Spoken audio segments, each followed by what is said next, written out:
Alors effectivement, je repartirai de votre phrase de conclusion.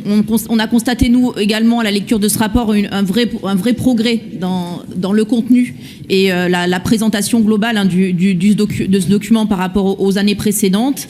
Alors effectivement, c'est une photographie extrêmement précise. Dans l'édito, on parle de miroir de la situation de la collectivité. Alors je vais essayer de le formuler de manière positive.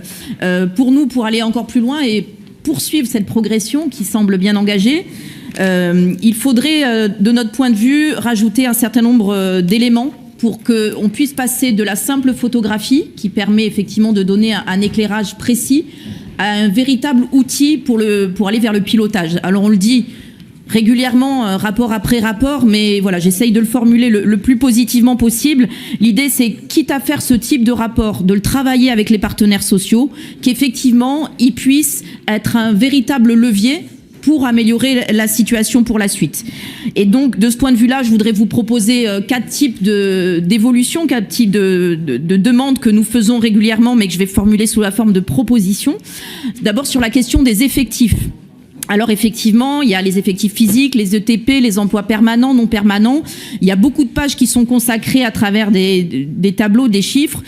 Parfois, on se dit que les totaux ne se recoupent pas toujours et on a du coup un petit doute sur la lisibilité des données qui nous sont proposées. Donc, pour avoir plus de lisibilité et donc plus d'efficacité dans le pilotage, ce qu'on demande, c'est un tableau consolidé, un tableau unique des emplois qui permettrait d'avoir effectivement quelque chose de forcément cohérent, puisque réalisé en une seule fois et pas en plusieurs pages qui parfois, je vous le dis, peuvent sembler contradictoires.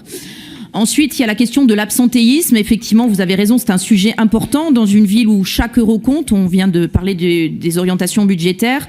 La question de l'absentéisme sur un budget aussi important que la masse salariale, c'est forcément quelque chose d'absolument indispensable pour un pilotage efficace, parce que cet absentéisme, il a évidemment des sources qu'on ne maîtrise pas, un absentéisme lié à des arrêts maladie exogènes aux conditions de travail, ça c'est pas quelque chose qu'on peut maîtriser bien évidemment, mais il y a des choses qui relèvent des conditions de travail et sur lesquelles de fait nous pouvons agir.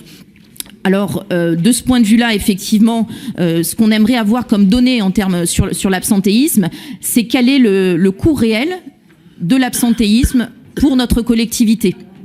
Parce qu'effectivement, sachant que là, il y a des masses financières importantes, pouvoir avoir un éclairage sur ce chiffre, c'est forcément quelque chose qui serait utile. Ensuite, troisième aspect, c'est concernant le régime indemnitaire.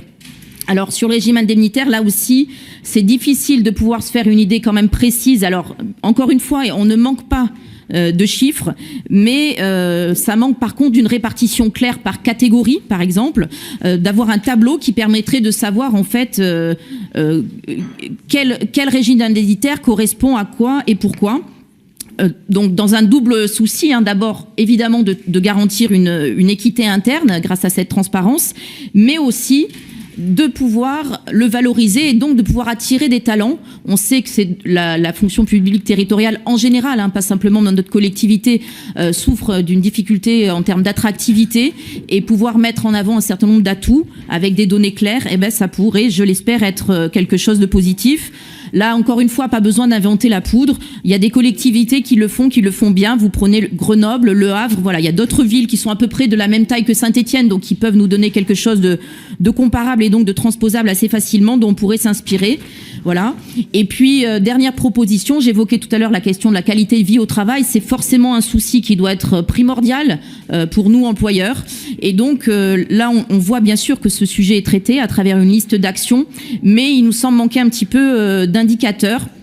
Donc, on nous dit ce qui est fait, encore une fois, mais on ne nous dit pas ce que cela produit comme effet. Donc, ce qu'on souhaiterait, c'est qu'il y ait des chiffres en termes de, voilà, pour bien faire éclairer sur l'impact des risques psychosociaux, les signalements, les suites données à ces signalements, voilà. Donc on a un plan, on vous l'enlève pas, mais il faudrait des mesures d'impact à ce plan pour pouvoir corriger éventuellement certains aspects de ce plan, pour pouvoir les faire évoluer et pour pouvoir, on l'espère, améliorer très concrètement le bien-être au travail de nos agents. Parce que c'est une condition indispensable, non seulement sur un plan humain, pour que les agents qui travaillent pour nous se sentent bien, mais y compris dans un souci d'efficacité pour nos politiques publiques. Si on veut que nos politiques publiques soient bien mises en œuvre, il faut pour cela que les agents qui en permettent la concrétisation se sentent bien au sein de notre collectivité. Je vous remercie.